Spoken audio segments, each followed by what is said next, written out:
The American Revolution, 1775 to 1783.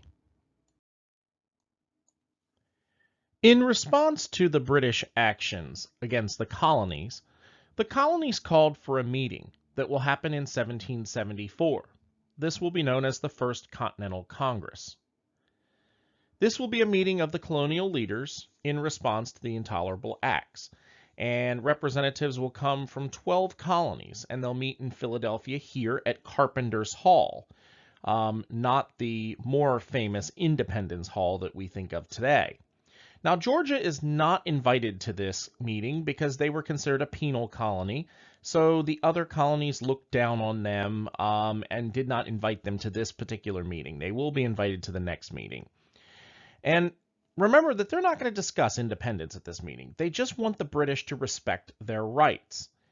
And in October of 1774, they adjourn, but they promise to come back the following spring and check on the situation again to see if it's gotten better. And the next meeting, they will invite all the colonies, including Georgia, and also including British Canada and British Florida. This will be a meeting of all the British colonies in North America. Now, the First Continental Congress did have a platform of things that they wanted to discuss at a future meeting. And the first thing was a statement of grievances. They demanded that all the laws and taxes that the British government had passed since 1763 be repealed. They also asked that the monarch himself personally intervene on their behalf. Now, this was something that could never have been done because the reality of the British government at this time is it is a constitutional monarchy, and the legitimately elected parliament is the actual governing body, not the monarch himself. So the monarch had no power to actually get involved and personally intervene on their behalf. If he did, that would be unconstitutional, and it would risk the House of Hanover's control of the throne. Remember, they had promised to allow Parliament during the Stuart Restoration period to allow Parliament to do their duty, and so this was a major misconception of the colonists and their understanding of the monarchy in its relation to the Constitution of the United Kingdom. The second thing that they're going to do is they're going to push for companies of militia in each community that could be mustered at a minute's notice. And this is why they are called Minutemen. The bell would ring, and within a minute or so, they would be able to come out and defend the colonies from the British regular army. The third thing that they called for is an economic boycott. They said that if the intolerable acts are not repealed, that the colonies would cease trade with Great Britain, and they put a date on that as September 10th, 1775. Now, you got to remember that these are colonies. They exist for one reason and one reason only, and it's not to create new lives for people. It's not to plant civilization in a far-off land. Colonies' jobs, the reason colonies exist, are to create wealth for their mother country. Great Britain is the mother country, and now the colonies are saying, well, we're not going to trade with you if you don't do what we want you to do beginning in September of 1775. You can understand that that will not go over well with the British government. The fourth is they will create in each colony what we call continental associations. These will be committees. Every colony will have a continental association, and they will look at how the economic boycott is working. They'll make sure it's upheld and enforced in each colony. We all know that boycotts have limited capabilities because of the fact that they are voluntary. Well, this will not be a voluntary boycott. It will be enforced by the continental associations. The fifth thing that the First Continental Congress will ask for is they would like to redo the way that the British government related to the colonies. And what they want to do is create an independent country or a dominion within the British Empire. And this was called the Plan of Union. What this called for, and it started in the 1750s, it went back that far. But a guy by the name of Joseph Galloway from Pennsylvania came up with this idea of allowing the American colonies to become their own political entity, but still remain some link to the British Empire. Now, what they called for is a colonial legislature that was elected by the local people within each colony. Each colony would send a certain amount of delegates to this colonial legislature, and they would act together with the British Parliament. The British Parliament would be able to pass laws that dealt with the colonies, but the colonies would also be able to pass laws that dealt with the colonies, and each body would have a veto over the other. The British Parliament could veto colonial legislation, and the colonial legislature would be able to do the same. The colonial legislature would be headed by a representative of the monarch. In this case, it will be called the President General, and the monarch will actually appoint this person, and this person will be represented by the delegates that are appointed to the colonial legislature. And so he is going to have to be approved by the members of the American Parliament. Now, this is the government that the Plan of Union proposed. It would be essentially the British Empire, and the head of state of that empire would be King George III. George III would be the hereditary monarch of the United Kingdom of Great Britain, but he would also be the emperor of the American colonies. So in a way, he's going to get a promotion here. Emperors usually are above just a regular king or queen. In the United Kingdom, you would have a bicameral legislature, and in the United Colonies of America, you would have a bicameral legislature, a two-house legislature. In the United Kingdom, you'd have the House of Commons and the House of Lords. They didn't get to the bicameral legislature names here for the United Colonies. Let's just consider them also to be the House of Lords and the House of Commons. The head of the government here in the United Kingdom is the Prime Minister. The head of government would be the President General, and the President General would be appointed by the King with the consent of Parliament. This was the plan for basically the dominion status that the United Colonies of America would have gotten. By the way, this is important to note that this is the system that eventually the British Empire uses in the 1900s when they begin creating the British Commonwealth, with a lot of independent countries breaking away from the United Kingdom, but still keeping the monarch as the head of state, and in this case they called a governor general as the representative to that monarch in each of the independent countries. Canada is a good example. The Queen of Canada is Her Majesty Queen Elizabeth II of Canada, and then there is a Governor General who sits on her throne there in Canada and does the day-to-day work that theoretically the monarch would do. There's also a Prime Minister who is technically the head of government there. So this is basically, we come up with the idea for the British Empire, and they will perfect it. Now remember that the British Parliament is the duly elected legitimate government of the British Empire. And the actions of the Continental Congress will not only provoke King George III personally, but the government itself, the British Parliament.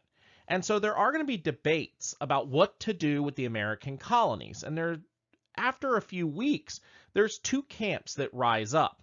The first camp was to give the Americans whatever they wanted to make them happy, give them whatever concessions were necessary to satisfy them. The other side was to use military force to restore order. So in January of 1775, Parliament finally votes, and they vote to use force to restore order. And by the way, this is not a close vote. The vote is 270 to 78. So the British government, British Parliament, votes to essentially give their king, George III, nominally, obviously, because the king is not going to be the one leading the troops out in the field, but to give him the right to use force to restore order.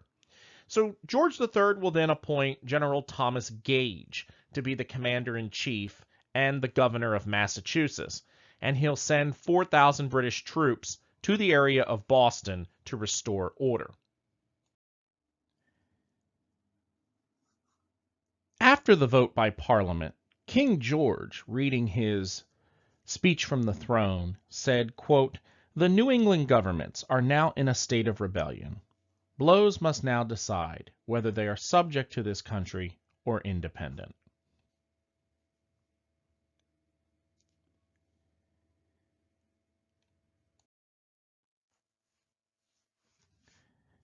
Here is a picture of General Thomas Gage. Thomas Gage will be appointed the Commander-in-Chief of the North American British Army at the beginning of the American Revolution.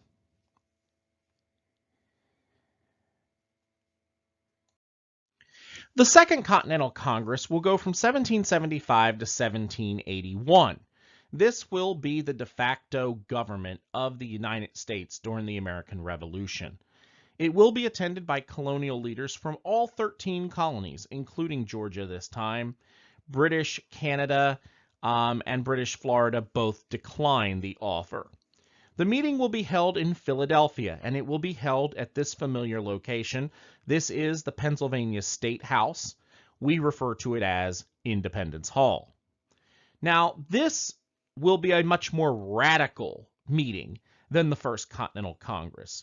While you have some returning members, the majority of the delegates that come are new, and they are much more radical, much more liberal in their leanings towards whether or not we should still be part of the United Kingdom.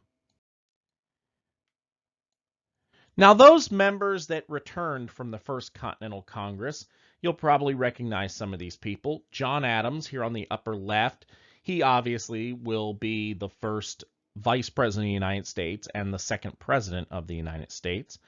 His cousin Samuel Adams, you probably recognize him from, well, beer. Samuel Adams beer. Now, obviously, he was actually a rum maker by trade, not a beer maker. Richard Henry Lee. Richard Henry Lee is probably someone you have heard of. He is from the famous Lee family of Virginia. He is going to be essentially one of the more important founding fathers. I can't remember. I can never remember if it's him or his brother who is the father of Robert E. Lee. Because there's two of them. There's Richard Henry Lee and Light Horse Harry Lee. And both of them, by the way, were here, and that's why I can never quite remember, but I'll probably remember on my as we move forward.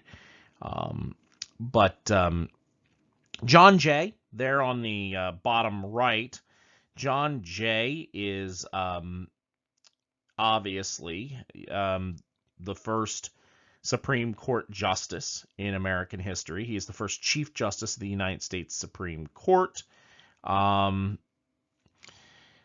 Patrick Henry, famous for the Give Me Liberty or Give Me Death speech that he will give at the Virginia House of Burgesses at the beginning of the American Revolution. And probably the most famous and most important of all these returning delegates, the one in the middle, the one at the top, George Washington, who will obviously be the first president of the United States. Now, as I said, the newer delegates were much more radical or liberal in their views, and three of the more important of the newer delegates. First, John Hancock. John Hancock is from the Northeast, Massachusetts. You have Benjamin Franklin of Pennsylvania. Franklin had, by this point in his life, had a long career, political and scientific career. He was very well known to the Americans. And just starting his career here at the age of 32, 33 years old is a young Thomas Jefferson. Thomas Jefferson will essentially take up the mantle of Benjamin Franklin. Benjamin Franklin is the man of the Enlightenment for the early to mid 1700s, and Thomas Jefferson will essentially bring the American Enlightenment into the 1800s through the late 1820s, early 1830s. So these are the three most important of the new delegates to the Second Continental Congress. They were not at the First Continental Congress.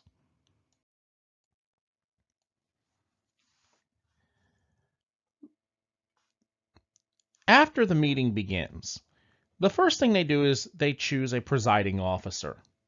John Hancock of Massachusetts is chosen to be the president of the Second Continental Congress. Now, every time a new series of meetings happens, a new president will be elected. John Hancock will be elected multiple times between 1775 and 1779.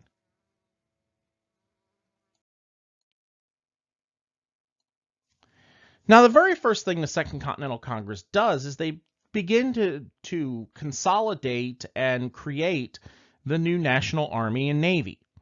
There were 13 colonies, and there were 13 different entities wanting to run the show. And so the first thing they do is create a Continental Army and a Continental Navy. The Continental Army would be made up of all colonial militias, and the Army would be controlled by the Continental Congress. Congress would appoint the military commander-in-chief to hold the operational command. The states would then nominate and appoint those people who would serve below the commander-in-chief. Now, John Hancock initially wanted to be named commander-in-chief, but the Southern delegation said no. They said that the Continental Congress was too heavily controlled by Northerners, and they wanted a Southern commander. And that is why George Washington from Virginia was chosen as a compromise candidate, and he was given a temporary promotion to general. General Washington will now leave the Continental Congress to take up his command. Currently, the Army is near Boston, Massachusetts. The Continental Navy, the Continental Congress will approve the purchase of 2 ships to be converted into naval vessels. They will also authorize the construction of 13 new frigates, 1 frigate per colony, to constitute the new American Navy. In command of this Navy will be Essex Hopkins. He will be the commander-in-chief, and he will be given the rank of Commodore. The first major battle of the American Revolution is the Battle of Bunker Hill, which happens on June 17, 1775. The Americans will initially capture a peninsula with 2 large hills overlooking the city of Boston. This was very important because they could, in the future, use these hills to bombard the city of Boston. Well, General Gage will order his troops to retake the peninsula. And by the way, this was solid political thought at the time. Military training says that in order to be successful, you have to have the high ground. So he will attack the American position at the Bunker and Breed's Hill. The Americans are forced to retreat, and the British will reoccupy the peninsula. So the British are now back in command of those 2 strategic hills.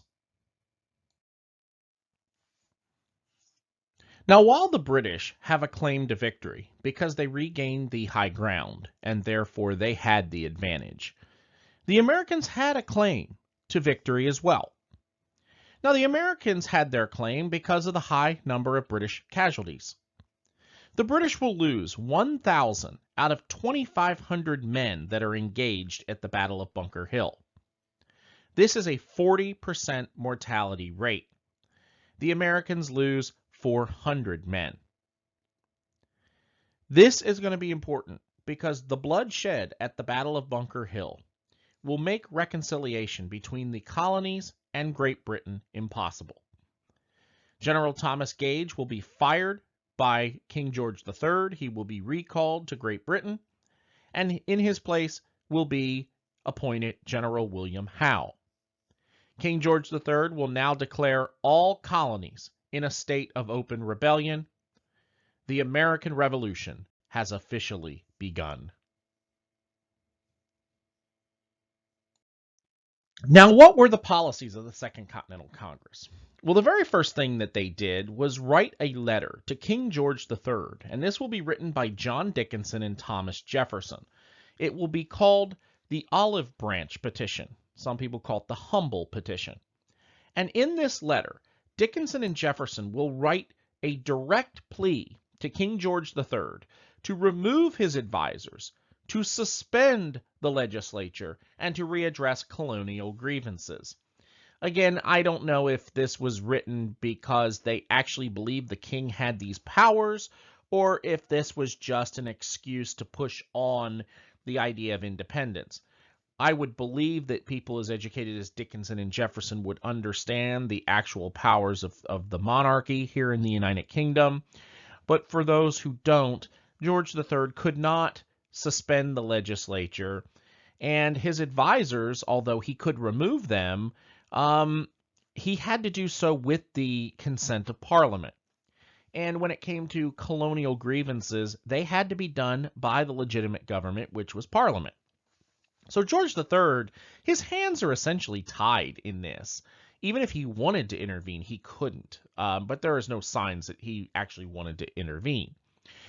You also had what we called the Declaration of the Causes and Necessity of Taking Up Arms. This was also written by John Dickinson and Thomas Jefferson. And what this was is this was the reasoning for the American Revolution. This was their outline as to why they were doing what they were doing. And they essentially said that they were trying to conserve the old liberties and preserve the old order. And therefore they wanted to go back to what the colonies were like prior to 1763. They will also condemn all British policies after 1763. They will also create a committee to seek foreign aid. They realize that the enemy of my enemy could be my friend, so they decide that France would most likely be sympathetic to the American cause because of their hatred to the British. Foreign aid would be essential for us if this is going to succeed. We don't have money per se. So Benjamin Franklin, our most skilled negotiator, will be sent as the special envoy to the Kingdom of France. We will also have to come up with war plans. One of the first series of war plans that the American Army will come up with is that the Army should focus on liberating the province of Quebec. The thought is that if the Americans can take British Canada, then that would mean that they would essentially be demoralized and quit the war. This is, by the way, one of the things that we do here, the War of 1812. We've had war plans against Canada for up until the 1890s, and it's always trying to take certain provinces of Canada from Canada, and it never works out. Even if we do invade and attack, it never seems to work out in our advantage. Now the question has to be asked after the Battle of Bunker Hill and after all the debate in the Continental Congress. Should the colonies become independent of the United Kingdom of Great Britain? And this is, today you sit back and you say, oh, of course, obviously. But, we have 200 plus years of hindsight. Remember that this is a scary question for these people to be asking. First of all, independence would burn the last bridge with the mother country. These people here that were living here, these were British subjects. Okay? These are not Americans like we think of ourselves as Americans today. These were British subjects living in America.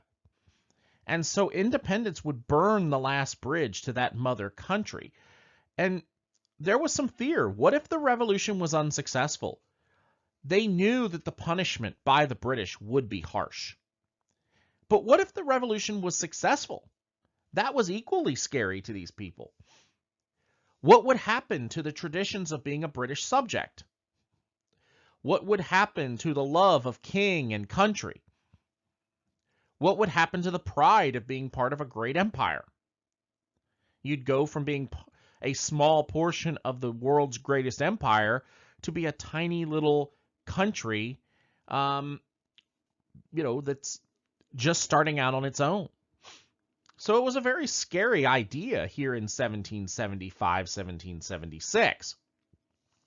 The other question is, what kind of government would we have if we did break away? Should we retain the British monarch and have them as a figurehead, a British king as an American king with an American-led parliament? Or should we try something else? Should we try something different? And the question had to be asked because it had never really been done in the history of the world. Could common people actually govern themselves? Could the average everyday person run a government? And these are questions that are going to have to be debated here in 1775, 1776. Now, while he isn't firmly in control because he is a constitutional monarch, King George III will do things that set in motion the independence of the United States. First of all, the British government will hire troops from the German kingdom of Hesse to put down the rebellion. These are the Hessian troops that we talk about. Now, the Americans, by the way, they're upset that the king has brought outsiders into a family feud. They say, look, we're British Americans, you're the British Empire. This is a battle between a family. We're all British. How could you bring foreigners into our family feud? But one has to remember that these are not foreigners to King George III.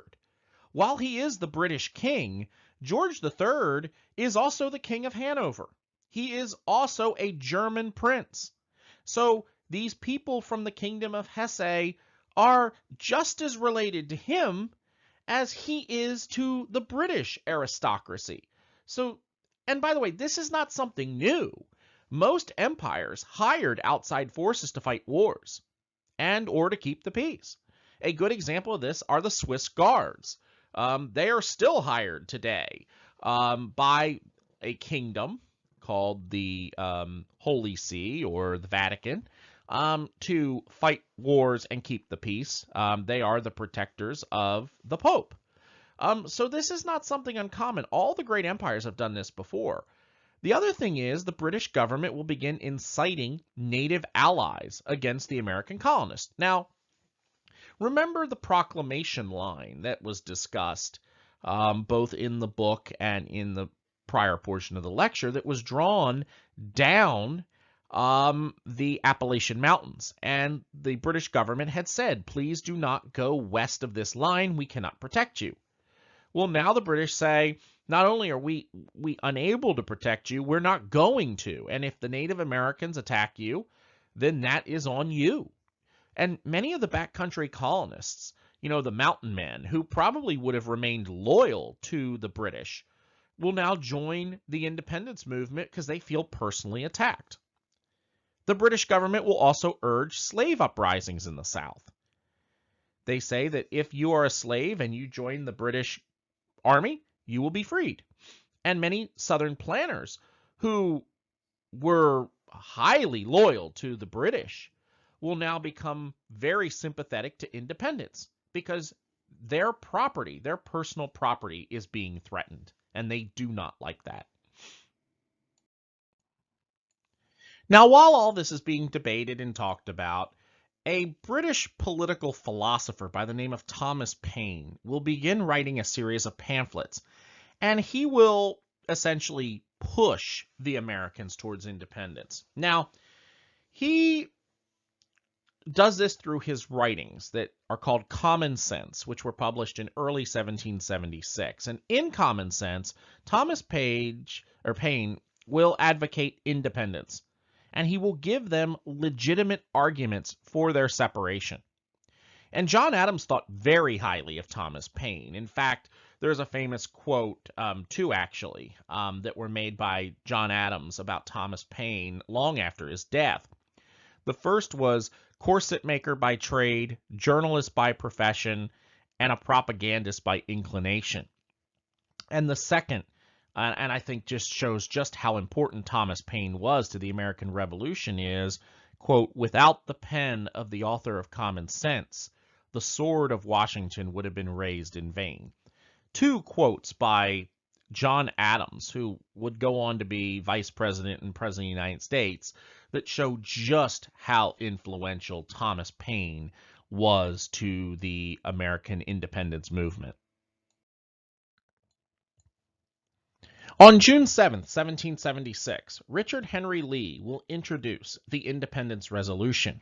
In it, he will say, quote, "The United Colonies are now free and independent of Britain." After a few weeks worth of discussion and debate, the resolution will pass on July 2nd, 1776. It's ironic, John Adams said of July 2nd, 1776, "This would be a day that Americans will remember for all time." Obviously, he was off by 2 days, but independence was actually declared on July 2nd, 1776, not on what we call Independence Day, which is July 4th. Now a committee will be formed to frame the document that will outline our revolution. And in charge of this will be Thomas Jefferson, Benjamin Franklin, John Adams, Robert Livingston, and Roger Sherman. Jefferson will be chosen to be the primary author. The rest of them will be essentially editors to assist Jefferson in crafting his words.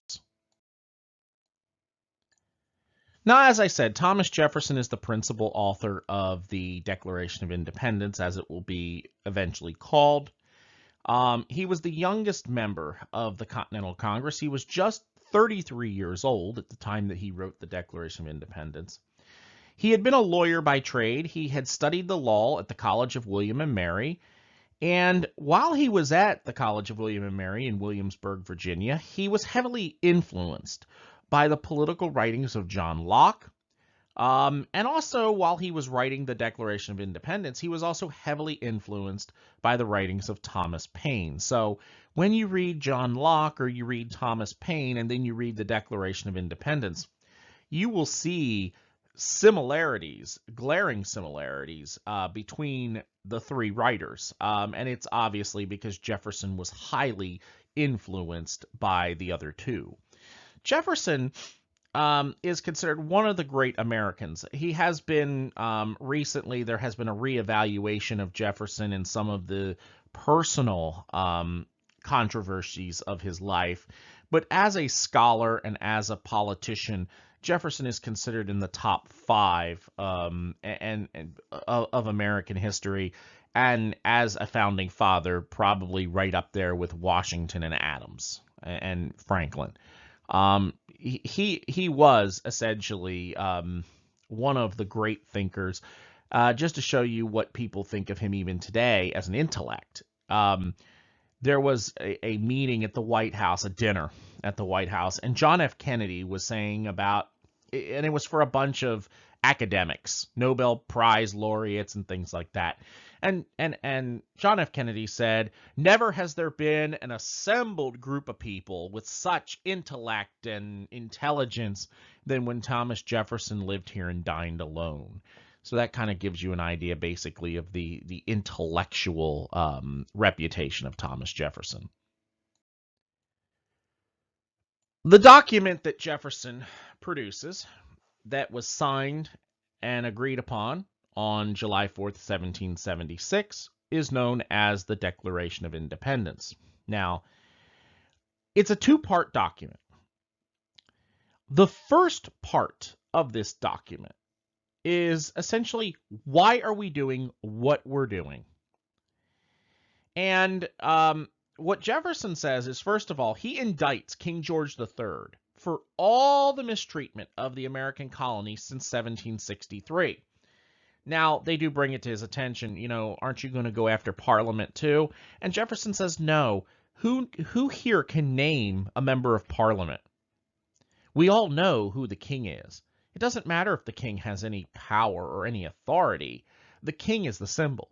He is the one that we are going to use to be the symbol of the tyranny of the British Empire. Yes, it's Parliament, but Parliament, who knows who the parliamentary figures are? Who really knows who the Prime Minister is?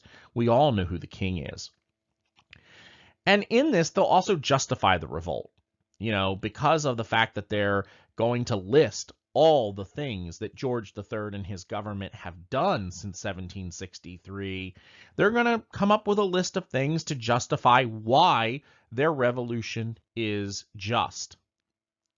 The second part of the Declaration of Independence, very important, is going to outline the American idea of Republican-style government, meaning that, people should be able to represent, themselves through some kind of representation, that there should be some kind of democratic republic where the people who are being governed should actually be able to choose those that are governing. And he also put into the document what's called the theory of natural rights. He said that all men have been endowed by their creator. Notice he never says God. He always uses creator. He's very careful in that. That we are all given by our creator the rights of life, liberty, and property. You have the right to live, you have the right to be free, and you have the right to own property. Now, the committee does change it, though. The committee, Benjamin Franklin says, wait a minute, property seems too materialistic. Why don't we change property to pursuit of happiness? It just sounds better.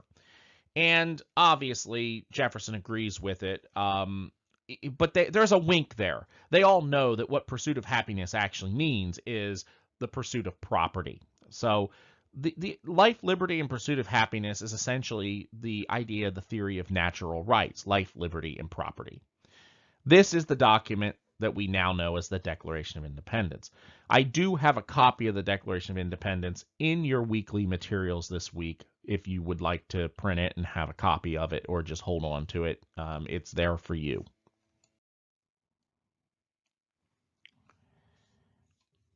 Here is the famous painting of the adoption, the signing and adoption of the Declaration of Independence. The Continental Congress will sign the Declaration of Independence on July 4th, 1776, and that is the first time that the Declaration of Independence will be read to the American population. Now the question is, was every American excited about independence? Was everybody on board with breaking away from the British Empire? No. That's the easy answer. No. We know that between 1/5 to 1/2 of Americans remained loyal to the British Crown throughout the American Revolution. People who remained loyal included those appointed royal officers, the Anglican clergy, merchants, your non-English colonists. Now you might ask, why would the non-English colonists be afraid of independence? Well, the non-English colonists knew where they stood with the British Empire. If the British were to be overthrown and a new country were to be created, what would happen to the Germans that were living here, the Swedes, the Dutch, all those different groups that were now living here in the American colonies? Now, let me be clear, even though somewhere between 1/5 and 1/2 of Americans remained loyal to the British Crown, they were never a major player because, unfortunately for them, they were loosely affiliated. They were unorganized. The only place they were really successful were in some of the southern colonies like South Carolina and Georgia, and in New York, where, by the way, New York will remain in the hands of the British Empire all the way through the end of the war. Because of the successes of the Loyalists. But there is this myth out there that the Americans were all ready for independence, they wanted it, and that's not 100% true. Again, 1/5 to 1/2. So about 20% to 50%, depending on the source, remained loyal to the British Crown. Those Americans that support independence here in the American colonies will be known as patriots. Those Americans who support the legitimately elected government or parliament in Great Britain will be known as Loyalists or Tories.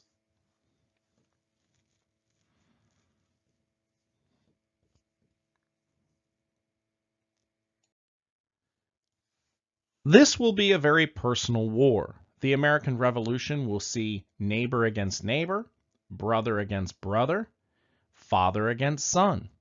In fact, one of the most famous cases of that we'll talk about in a minute. Patriots will commit atrocities against loyalists and confiscate property. This is going to be a very nasty, personal, vindictive battle over the next couple of years. And loyalists who are doing nothing more than supporting the legitimate government will be treated terribly. Houses will be burned. They'll be tarred and feathered. All kinds of terrible things will happen to them over the next couple of years.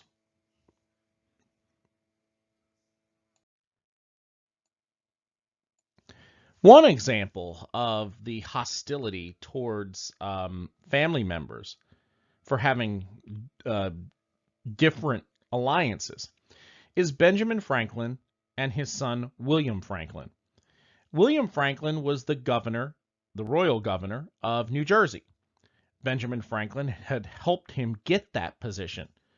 Once the American Revolution was declared, Benjamin Franklin assumed that his son would join the revolution and would surrender his state's government to the colonies. William refused. William upheld his oath. He called his father essentially a rebel, and the two men never spoke again. They never met again. Benjamin Franklin essentially disowned him. He even actually took his son. His son was staying with Ben Franklin at the time being raised. And Benjamin Franklin seized his son and would not send him back to his father. His father, after the war, will move to the United Kingdom, where he'll live for the rest of his life. Now, when we look at the battles and course of the war for 1776, August is going to be a very bad month for the American Army. The Continental Army is going to be defeated at the Battle of Long Island on August 27th. George Washington will retreat to New York City. This war probably would have been over if the British had finished them off, but General Howe hesitates for some reason. Instead, Howe will surround New York City with the British Navy and then attack by land with a large invasion force. And somehow Washington will abandon New York City and he'll escape through Harlem and make their way to Pennsylvania. So by September 15, 1776, New York City, the most important financial city in the colonies, is now in possession of the British Empire, and it will remain so throughout the end of the war. In November, both Fort Washington and Fort Lee will surrender to the British. These are two major Western forts will now be in the possession of the British Empire. In December, General Washington will lead the Continental Army in a dangerous overnight crossing of the Delaware River. He'll do so from New Hope, Pennsylvania, to a few miles north of Trenton, New Jersey. It's here that we have the only real victory for the American Army in 1776. This is the Battle of Trenton. It happened on December 26th, the day after Christmas. The Hessian troops were camped near Trenton. They were still celebrating Christmas, waiting for the main British Army to arrive at Princeton, and the Continental Army surprise attacked them and captured 1,500 Hessian troops. This was seen, by the way, as very sleazy tactics because regular military code said you did not attack during the holidays. And George Washington said, well, we're in a war for survival. We can't play by the rules. And so the Battle of Trenton is a very important battle in that those Hessian troops, a vast majority of them, are now taking out of the American Revolution. Here is the famous painting of Washington crossing the Delaware on the little boats from New Hope, Pennsylvania, landing somewhere north, very few miles north of Trenton, New Jersey.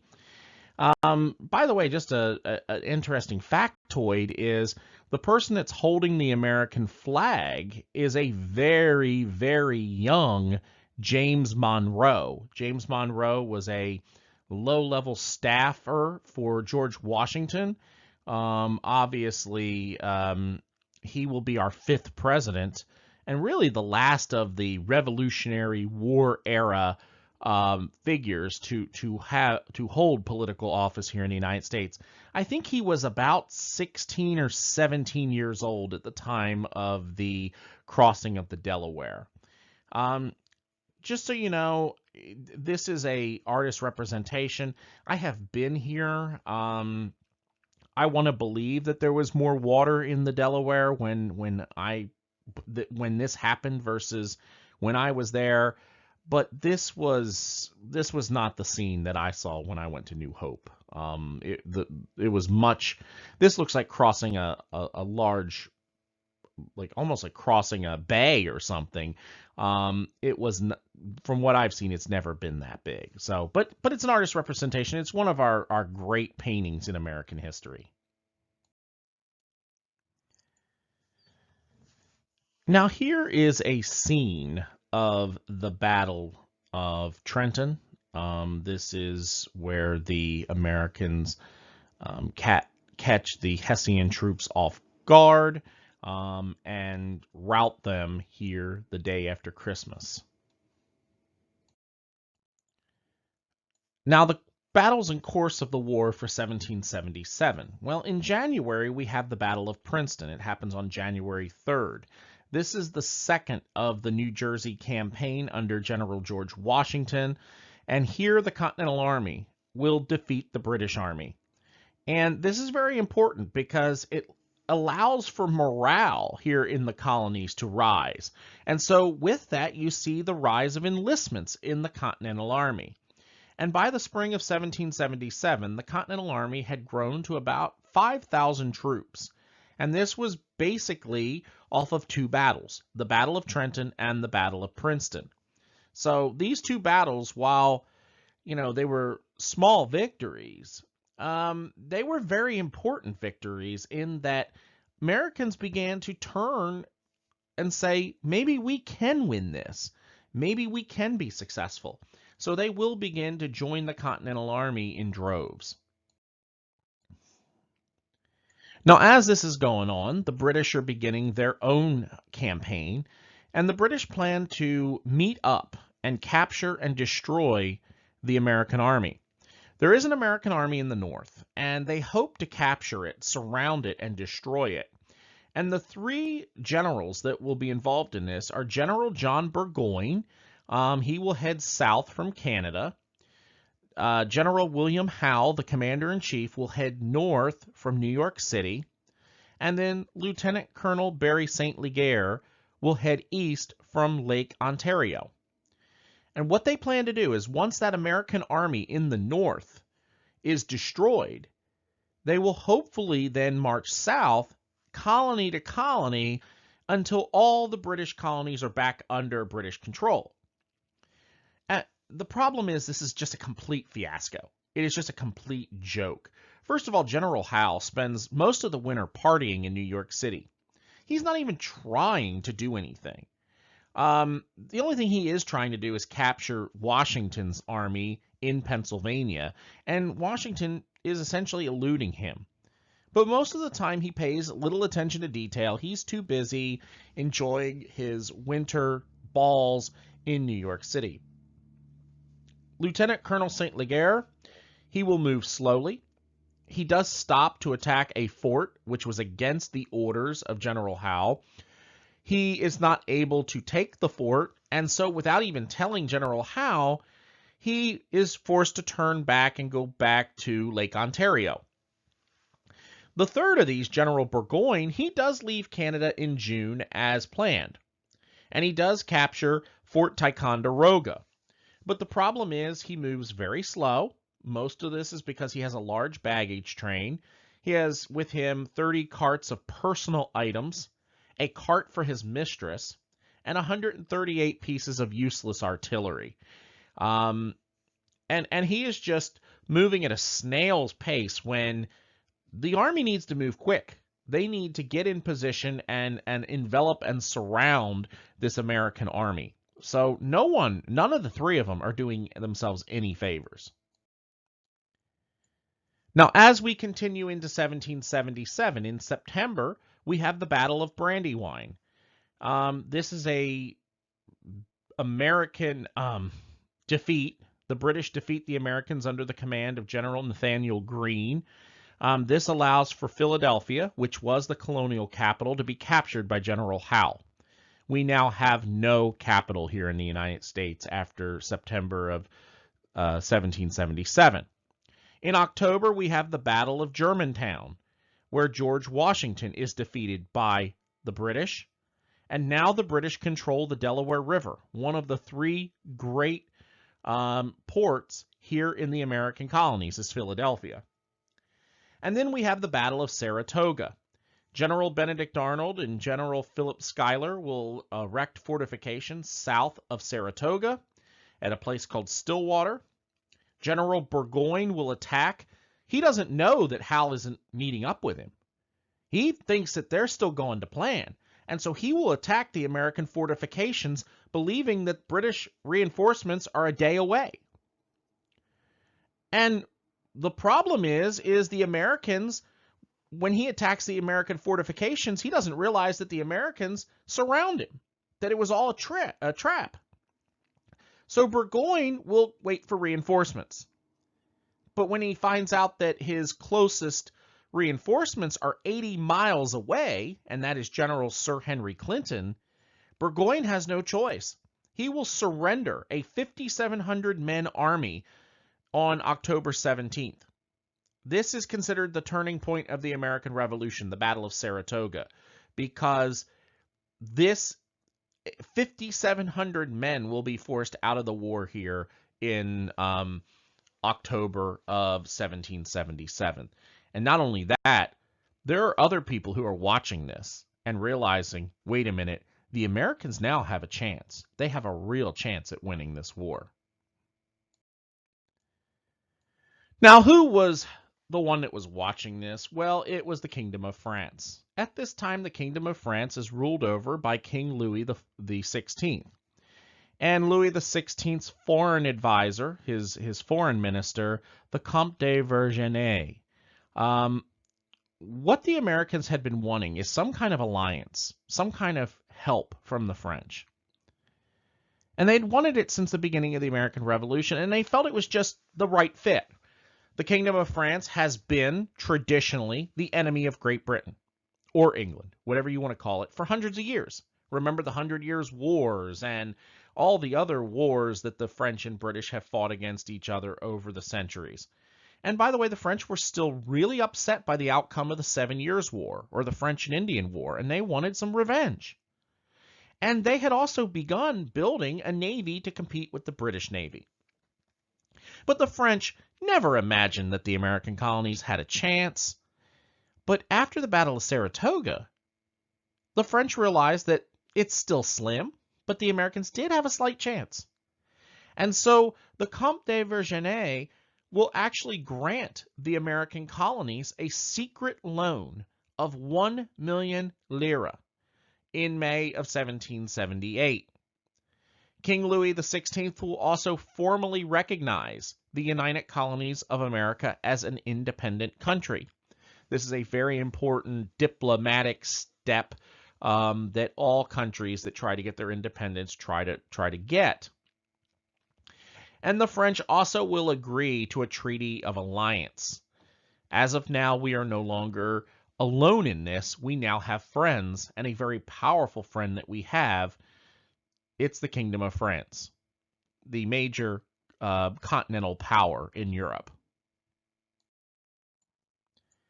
Now, during the winter of 1777 and 1778, things go from good to bad here for the Continental Army. Now, George Washington will camp his army about 20 miles north of Philadelphia for the winter at a place called Valley Forge. But the problem is, it's a very harsh winter, it's a very cold winter, and the American army is short on supplies. And after the elements become too great, you begin to see the army fall apart. You have people deserting, you have disease killing the army, and the Continental Congress will even begin debating whether or not they should replace General Washington as the commander-in-chief.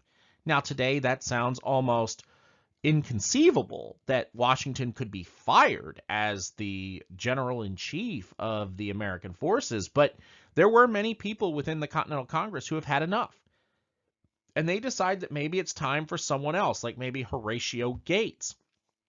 Maybe it's time for them to take the overall command of the American army. But this is where foreign intervention will save the American army. It's not the Americans that save the army, it's foreigners who will save the American army. Now, the first of these foreigners that are going to really have a major influence on the Continental Army is Friedrich Wilhelm von Steuben, known in history as Baron von Steuben. Von Steuben will live from 1730 to 1794, and he was a Prussian military leader of dubious claim. He claimed to be a member of the aristocracy. Most of those people in Prussia at the time would say that he was a nominal military leader, but he did turn out to be a genius. He will train the Americans in modern warfare techniques, the Prussian army techniques, like drills and tactics and discipline. And therefore, even today, the U.S. Army calls him the father of the United States Army.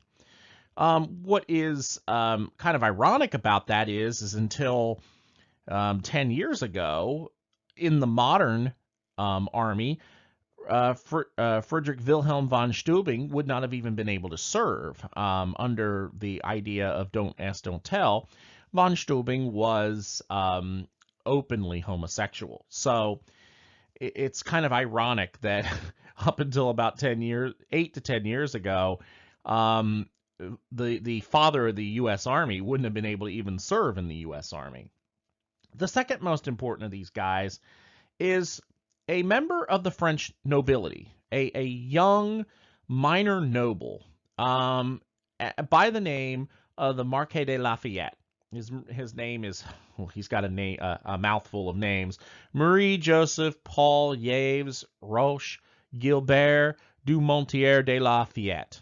But most people in history just call him as the Marquis de Lafayette. Now, Lafayette he'll live from 1758 to 1834. And even though he's a member of the French nobility and the aristocracy, he is sympathetic to the democratic cause.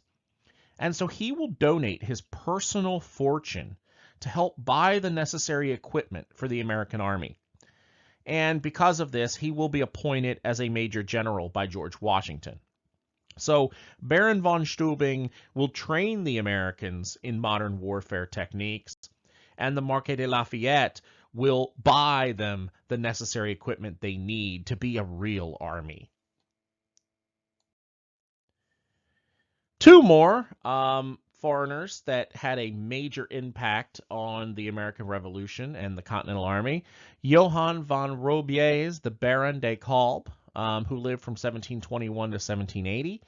He was a German, Bavarian. He was a nobleman, a baron, Baron de Kalb, and he was a military advisor to General Washington. When he had previously toured the colonies before the American Revolution, he was won over by their love of freedom, and so he decides to come here and join the war effort, and he will be appointed a major general by George Washington. Another person important is Kazimierz Pulaski. He is a Polish soldier. He will organize the American cavalry. He is the father of the American cavalry. Today, of course, the American cavalry is our tank brigades. Obviously, we are talking about horse cavalry with Pulaski. And he will be a brigadier general for George Washington. So these two, a major military advisor to Washington, and then the father of the American cavalry. And by the way, Pulaski is a professional revolutionary. He was a revolutionary in his home Poland, and he will be a revolutionary here in the colonies. Another long foreign name is Andres Thaddeus Kosciuszko. Usually you see him named Thaddeus Kosciuszko, but his real name, Andres. He lived from 1746 to 1817. He's also a Polish soldier and revolutionary. And he is also going to be a professional revolutionary, just like Pulaski. He will be appointed a colonel in the Continental Army by George Washington. And after the revolution is over, he is actually made a naturalized citizen. But he doesn't stay here. He goes to Europe and gets involved in many pro-democratic revolutions. He is, like I said, a true freedom fighter for the forces of democracy. So he's going to be very important as well for us. Battles in the courses of the war for 1778. Well, the war continues as light skirmishes. You have small unit clashes in the north, while in the south, you have a blockade, and you also have the Tories. And so they were going to be much more successful. The South was going to be much more pro-British in its respect. In May of 1778, General Howe will be fired. He is recalled back to the United Kingdom.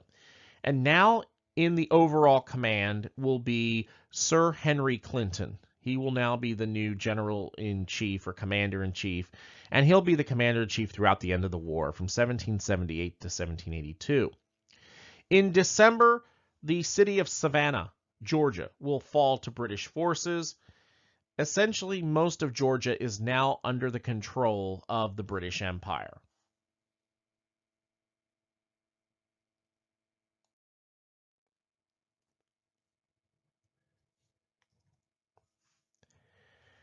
The battles in course of the war for 1779.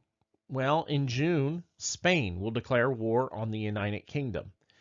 This is very important because remember, the Spanish Empire is the essentially largest still colonial empire here in the New World.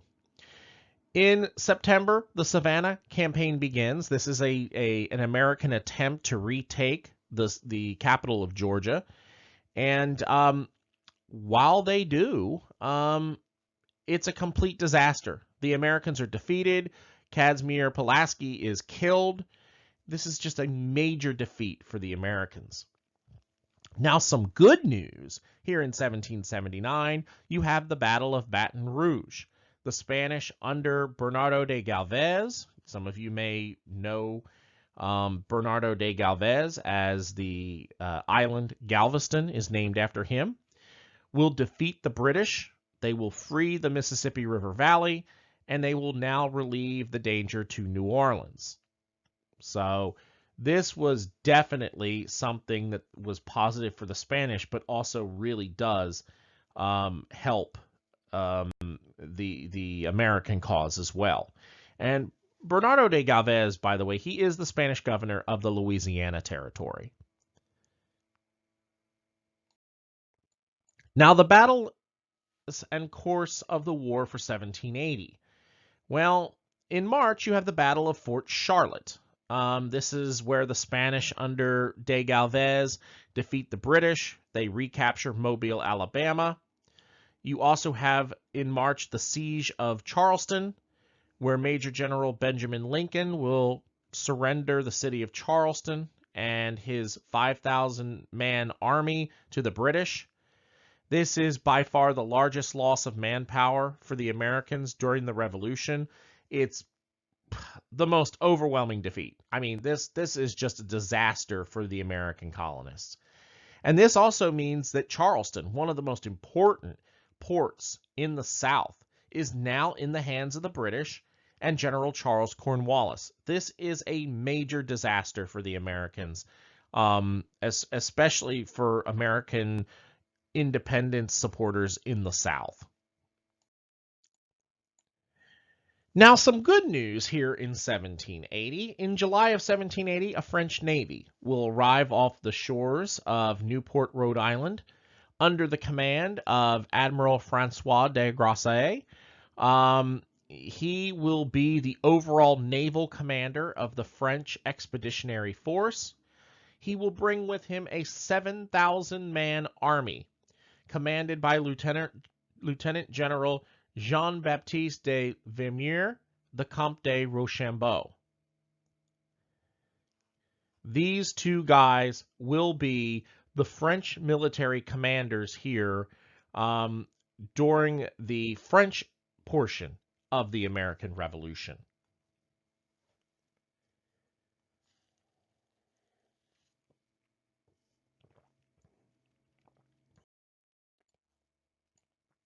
In August, we have the Battle of Camden, South Carolina. This is another major defeat for the Americans.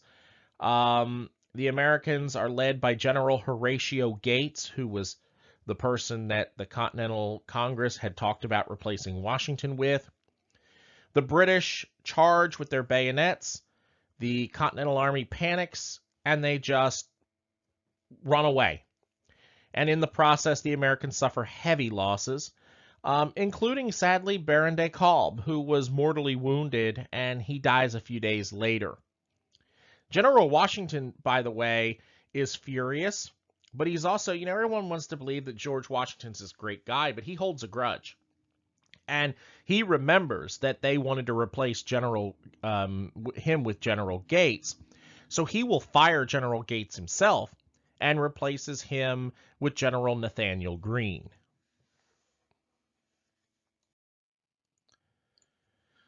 As we conclude the year 1780, one of the most bizarre situations in American history unfolds. Here in September, British Major John Andre is captured and charged as being a British spy.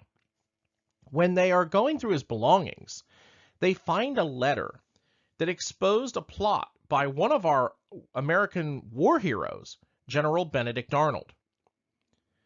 Benedict Arnold was a general who, if you remember, was on the winning side of the Battle of Saratoga, and afterwards, as a payment, he was given command of the fort at West Point. And this letter suggested that General Arnold was willing to surrender his command in exchange for forgiveness of debts to British merchants. His wife was a heavy spender, and so it came out that General Arnold was heavily in debt to the British. General Arnold is now under suspicion, and General Washington orders his arrest. Well, he gets word of this, and he fled to the British side. And there he will now become a British Army general. Major Andre is executed as a spy on October 2nd, 1780. So this is where the phrase being a Benedict Arnold comes from, as Benedict Arnold does become the biggest example in American history of a turncoat. Here in October, we have the Battle of Kings Mountain in South Carolina. This is in western South Carolina, and a Patriot militia will trap a 1,000-man Loyalist militia under the command of British Major Patrick Ferguson. This is not a major battle, but it does raise morale of the American forces in the South, especially forces that were used to losing battle after battle after battle. One thing it does do, though, is it forces General Cornwallis to retreat back to the coast of South Carolina, back to Charleston area. This means essentially that western South Carolina will be free for the American independence movement to move troops and supplies without any kind of British influence. The battles in course of the war for 1781. In January, we have the Battle of Cowpens, South Carolina. Here, General Daniel Morgan will defeat Lieutenant Colonel Banastre Tarleton. This is a major American victory. General Cornwallis will now withdraw to Wilmington, North Carolina, and it's here that he decides that he needs to abandon the South. So what he plans to do is march north and rendezvous with General Sir Henry Clinton. And as he begins heading north, he's going to stop at the Yorktown Peninsula. And his job is to create a landing site for British troops and supplies from New York City. This is by far the biggest blunder for the British during the entire Revolutionary War.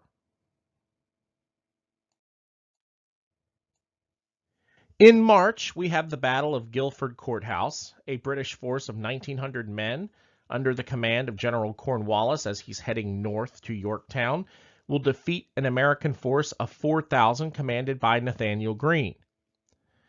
They lose the battle, but the Americans still consider this a major victory because Cornwallis will lose a significant portion of his army. In fact, we believe he lost 25% of his military in order to win this battle. In May, the Spanish under Bernardo de Galvez will defeat the British, and they will recapture Pensacola, and this means British Florida will now return to Spanish rule. Florida is now Spanish Florida once again.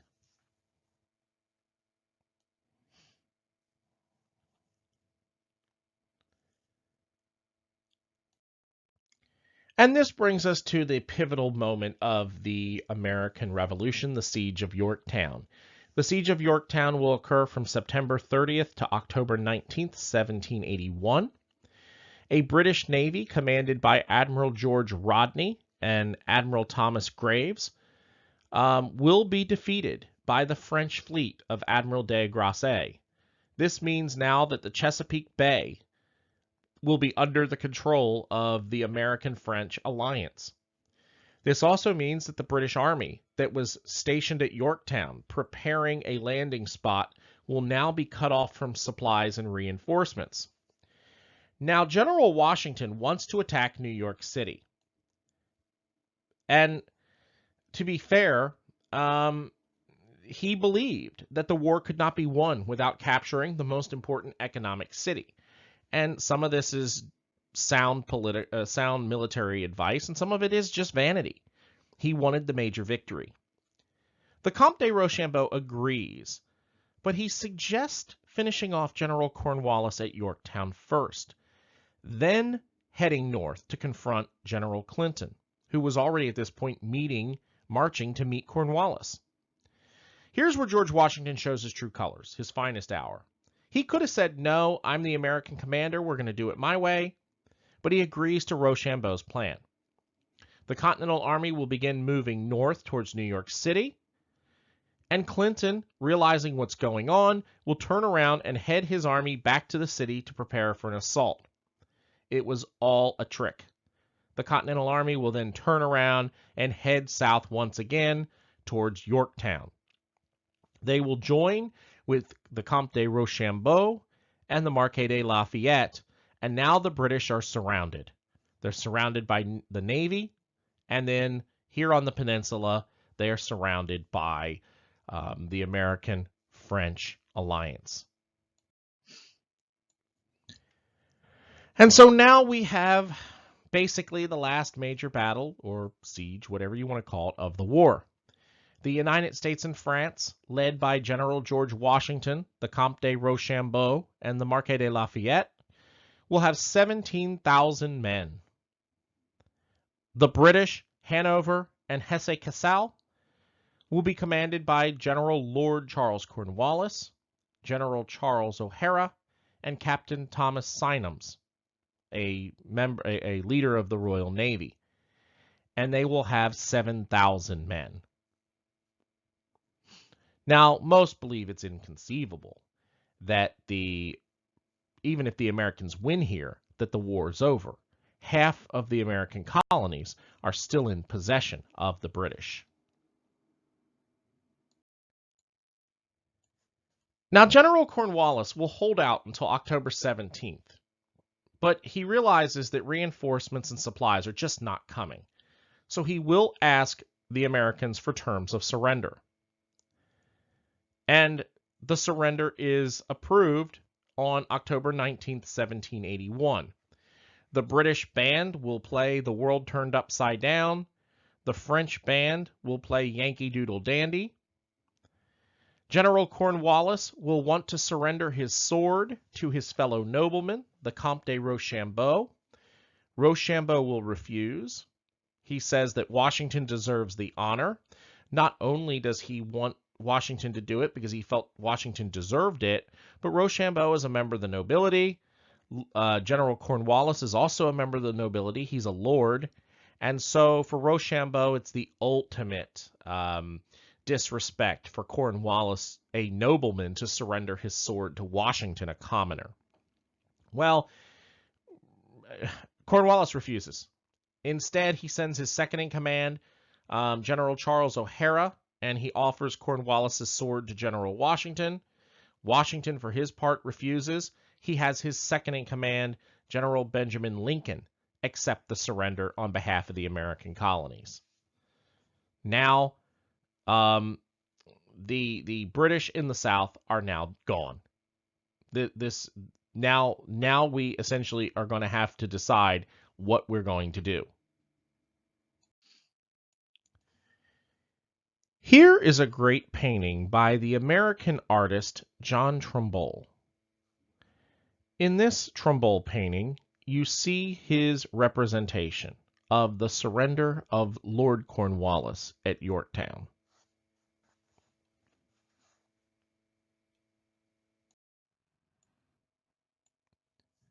Now, after the battle or siege of Yorktown, what was the situation in the colonies?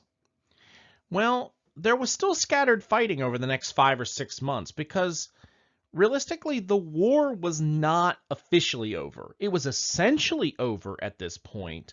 The British had essentially decided that this just was not worth fighting anymore. But there was still this scattered fighting, and you'd see little skirmishes here and there. But overall, the British government began pulling back their troops and essentially beginning the process of withdrawing from the colonies. Now, the treaty that ends the war is called the Treaty of Paris of 1783. Now, what is it that the Americans get? Well, first of all, the American colonies are now free and independent. They will now no longer be part of the United Kingdom of Great Britain. The second thing that they're going to get is they're going to get the northern boundary established between British Canada and the United States. Now, this is going to still be up for some debate. They're going to have a commission come to draw the line, but they have agreed in principle to create a northern border between British Canada and the U.S. Americans will be given fishing rights off of Newfoundland, and debts will be required to be paid on both sides. So if the British owe American merchants money, they will have to pay that back. And if Americans owe British merchants, they'll have to pay that back as well. The Americans will also have to promise to return any confiscated Loyalist property. Loyalists will now be allowed to stay in America if they choose to do so, and their property, if it's possible, will be returned to them if they choose to stay there. Now, if that property cannot be returned for one reason or another, the American government will promise restitution to those loyalists who lost their property. Now, most of the loyalists decide to go to British Canada. They go to Canada because it's a British colony. They can go there. Some of them decide to return to the British home islands. All the prisoners of war on both sides will be returned. Any British territory that was held by Americans would be returned without compensation. Now, the Spanish, who were our allies, they will get East Florida and West Florida. They will also get the island of Minorca, which the British had taken along with East and West Florida during a previous war. The British will get back the Bahamas and St. Kitts, which were seized during the American Revolution by the Spanish. The French will negotiate for further fishing rights off of Newfoundland. They will also get all of their previous treaties reaffirmed. The British will also give Tobago and Senegal to France. The Dutch Republic, who was also our ally, will get the island of Sumatra from Great Britain.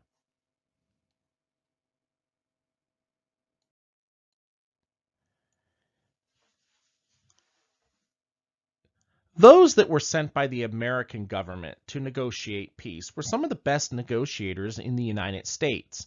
The American peace delegation consisted of John Jay, who will eventually become the first Chief Justice of the United States Supreme Court. Benjamin Franklin, we've already talked about him numerous times and how important he was. And then John Adams. The British do not send their best negotiator. Their negotiator is a guy by the name of David Hartley. He was a second-tier negotiator. Now, why was he sent to negotiate with the Americans? Well, first, it just showed the lack of respect that the British government still had for the American colonies, even though they were essentially suing for peace. But the other reason why is because, quite frankly, they needed the better negotiators to deal with the Spanish and the French. They were the number one priority at the time. They were the most dangerous to British sovereignty. So it's going to be why we get off with such good terms. That, and we'll go into the final reason in a minute, but we had a much better delegation negotiating for us than the British had for them.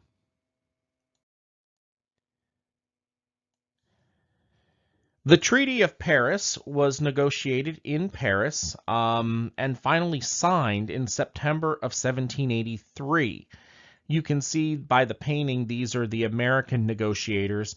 The British didn't stick around for the painting. They just got up and left, so the artist finished the Americans and then moved on. On January 14th, 1784, the Congress of the Confederation will ratify the Treaty of Paris for the United States. And then on April 9th, 1784, King George III will ratify on behalf of the United Kingdom. The American Revolution is now officially over.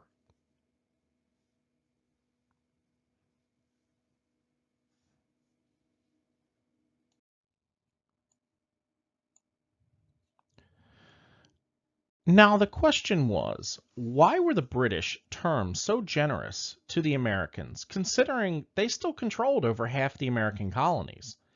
At the time of the ceasefire, the British controlled most of the northern colonies and a large swath of the southern colonies. So why were the British so willing to just hand over the American colonies to the colonists? Well, the British preferred to have a weak nation of English-speaking people who would be tied to the British Empire by linguistic and cultural grounds, controlling the Mississippi River Valley. The Mississippi River Valley was very important for trade, and they hoped that if they allowed the United Colonies to go free, that they would control the Mississippi River Valley, and that they would then choose to reconcile, at least economically, with the British people.